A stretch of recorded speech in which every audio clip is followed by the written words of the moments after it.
안녕하세요. 나나TV 김윤호 원장입니다. 오늘은 윤곽에 관련된 시술과 마사지, 수술 등에 관련해서 궁금해하시는 분들이 많은 것 같은데요. 윤곽 수술은 간단하게 설명을 드리자면 뼈를 건드리는 수술 중에는 이제 밖에 쪽에 얼굴의 가로를 담당하는 광대, 그리고 사각턱, 그리고 턱끝, 요 세 가지를 통틀어서 윤곽 수술이다 라고 보통 말하고 있죠. 사각턱 보톡스는 되게 상당히 많은 분들이 최근에 시술 받고 계신 걸로 알고 있는데요. 사각턱 보톡스라고 하는 건 이제 근육 자체에다가 보톡스라는 것을 주입을 해서 이제 이완성 마비를 유도한다고 합니다. 얼굴형에서 약간 볼록한 느낌, 둔탁한 느낌을 만들어내고 있기 때문에 보톡스를 주사 받으면은 조금 갸름해진 느낌을 볼 수 있는 거죠. 하지만 이제 차이가 있겠죠. 차이는 어떤 차이냐? 이 겉에 있는 근육이 작아지는 것과는 별개의 문제로 뼈의 크기는 차이가 없다는 거예요. 이런 분들은 윤곽 수술이 필요하다 라고 생각하시면 될 것 같아요. 효과 자체는 이제 가로폭을 줄인다는 의미보다는 사각턱이라는 건 옆에서 볼 때 보이는 구조물이기 때문에 옆모습에서 효과를 많이 내기 위해서 접근하는 방식이고요. 보톡스 같은 경우에는 측면이건 옆면이건 이 뼈 앞쪽에 있는 근육 자체의 볼륨을 줄이기 위한 거라고 생각하시면 될 것 같아요. 그거는 가능한 얘기입니다. 그래서 두 가지를 병행하는 경우도 있고요. 맞으신 지 기간이 어느 정도 지났다면 같이 시술하는 것을 권장하고 있고, 직후 혹은 일주일 후에 받는 것도 기간에는 문제가 없습니다. 하지만 일단은 사각턱 수술 자체만으로도 장기적으로 볼 때는 사각턱 근육의 어떤 위축을 나타낸다는 장기적인 통계가 있습니다. 경락 마사지는 제가 전문가는 아니라서 잘 모르지만 혈행의 순환과 기혈의 운행을 돕는 그런 마사지라고 알고 있습니다. 그래서 상당히 강한 압력으로 얼굴 전체를 눌러서 마사지를 해주는 방법이라고 알고 있고요. 어떤 분들은 얼굴이 작아졌다, 튀어나온 부위가 좀 개선됐다는 효과를 일시적으로는 느끼시는 것 같습니다. 근데 이게 누른다고 작아질까요? 뼈가? 작아지면은 그건 좀 걱정해야 되는 건강 상태가 아닌가 생각이 되고, 아마 일시적인 효과, 눌려서 들어가 보이는, 패여 보이는 정도의 효과가 있지 않을까 저는 조심스럽게 추측을 해봅니다.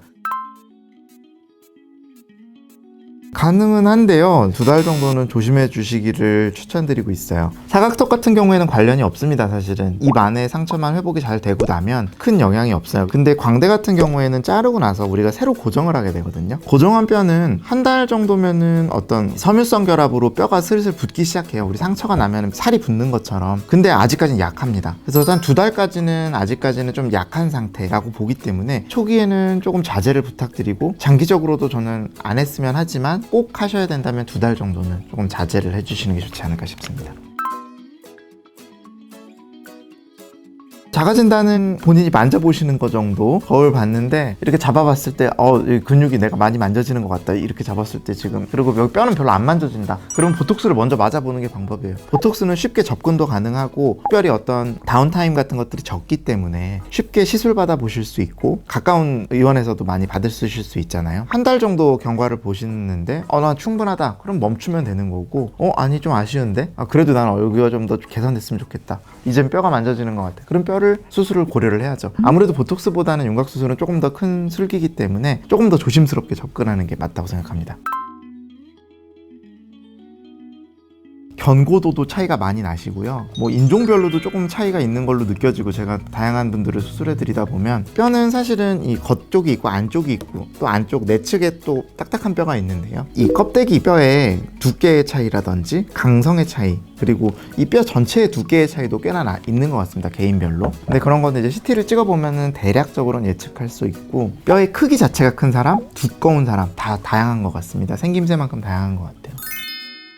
오늘은 윤곽 수술, 그리고 윤곽 관련된 시술들에 관련해서 좀 알아봤는데요. 무조건적으로 윤곽 수술을 선택하시기보다는 조금 더 가벼운 방법들 위주로 먼저 접근할 수 있는 그런 옵션들에 대해서 좀 알려드렸어요. 경락 마사지는 전반적으로 얼굴이 좀 작아 보이는 효과를 일시적으로는 만들 수 있는 것 같습니다. 하지만 얼굴의 뼈의 크기의 자체의 변화를 만든다고 생각하진 않기 때문에 장기적으로 얼굴이 작아진다, 뼈가 작아진다라고 보기는 어려울 것 같고요. 일시적인 어떤 효과를 위해서는 받을 수 있는 마사지라고 생각하시면 될 것 같습니다. 사각턱 보톡스라든지 이런 방법으로 개선을 보실 수 있는 케이스는 딱히 윤곽 수술보다는 좀 더 간단한 방법으로 접근하실 수 있다. 하지만 이런저런 방법으로도 얼굴 크기가 변하지 않았다, 그렇다 그러면 CT를 찍고 병원에 내원하셔서 윤곽 수술에 대해 상담을 한번 받아보시는 것도 방법일 것 같습니다.